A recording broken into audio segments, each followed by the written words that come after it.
Guys పాపం పల్లవి ప్రశాంత్ గురించి ఇప్పుడే తెలిసింది. వాడికి నిద్ర లేక మీరందరు నిద్ర లేకుండా చేస్తారు. వాడి సక్సెస్ని కూడా ఎంజాయ్ చేయలేకపోతున్నాడు. నేను మూవీస్ చేసుకుంటే ఇందులో ఇన్వాల్వ్ అవ్వద్దు, బట్ నాకెందుకంటే వాడు పాపం నేను వాడి గురించి నేను ఎప్పుడు వాడిని సపోర్ట్ చేయకుండా నేను మాట్లాడలేదు.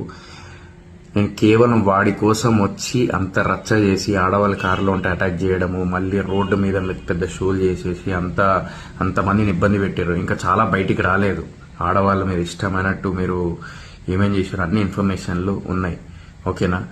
మీ వల్ల పాపం వాడిని రెచ్చగొట్టి ఇక్కడ నుంచి వెళ్దాం, అక్కడ నుంచి వెళ్దాం, అట్లా చేద్దాం, ఇట్లా చేద్దాం అని చెప్పేసి వాడిని ఈరోజు ఈ స్థితికి తీసుకొచ్చారు. అరే వాడు ఒక ఏ స్థాయి నుంచి ఏ స్థాయి వరకు వచ్చిండు, బిగ్ బాస్ విన్నర్ అయిండు అనేది చిన్న విషయం కాదు. ఓకే, మీరు ప్రేమ అభిమానం అంతా చూపించిర్రు, కాదని కాదు, కానీ ఆ సక్సెస్ ని వాడిని ఎంజాయ్ చేయిస్తే ఇంకా హ్యాపీ ఫీల్ అయ్యేటోడాడు. రోజు ఆ స్థితిలో లేడు. మీరే చేసిర్రు అదంతా, గుర్తుపెట్టుకోండి. ఇదే చెప్పిన నేను నా మాటలు కఠినంగా ఉండొచ్చు, కానీ నేను ఒకటే కోరుకున్నా, అరే హెల్దీగా వెళ్ళిపోవాలి, మంచి హ్యాపీగా ఎంజాయ్ చేసుకుంటూ ఉండాలి అని చెప్పేసి. ఇలా అటాక్ చేయడం వల్ల, ఇలా చేయడం వల్ల, అలా చేయడం వల్ల ఏమొచ్చింది పాపం? వాడు ఈరోజు అంత కష్టపడినందుకు ఫలితం వచ్చిన తర్వాత కూడా వాడు ఎంజాయ్ చేయలేకపోతున్నాడు. కేవలం మీ వల్ల. ఎవరైతే ఆ రోజు అన్నపూర్ణ స్టూడియో దగ్గరకు వచ్చి మళ్ళీ తర్వాత అక్కడ నుంచి ఊర్లో పంచాయతీలు, ఈడ పంచాయతీలు అంతా రచ్చరచ్చ చేసి, తాగి గొడవలు చేసి అదంతా చేయడం వల్ల, ఆడవాళ్ళ మీద అటాక్ చేయడం వల్ల, కారులో ఉన్నప్పుడు ఇష్టమైనట్టు దానికి మళ్ళీ నెగిటివ్ కామెంట్లు అందరు సపోర్ట్ వాళ్ళందరికీ. ఇక్కడ పల్లవి ప్రశాంత్ని ఎవ్వరు ఏమనట్లేదు. పల్లవి ప్రశాంత్ కోసం వచ్చి అలా రచ్చ చేసిన వాళ్ళని పాయింట్అవుట్ చేసి మాట్లాడుతున్నాం. ఇక్కడ ఎవ్వరైనా కూడా గుర్తుపెట్టుకోండి, అది మైండ్లో పెట్టుకోండి.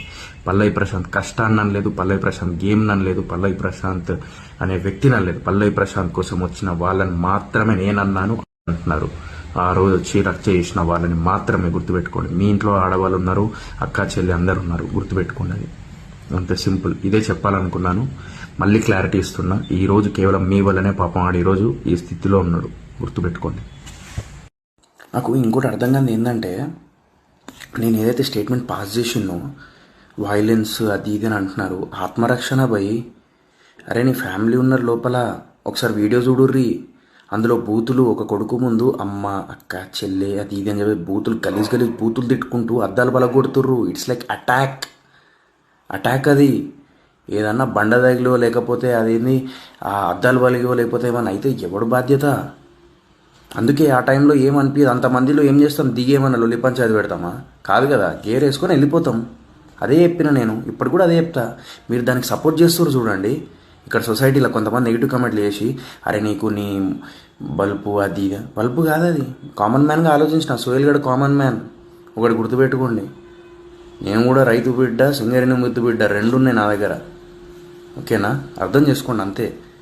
జస్ట్ మన ఇంట్లో వాళ్ళకైతే ఎట్లుంటుంది అలా ఆలోచించండి అంతే.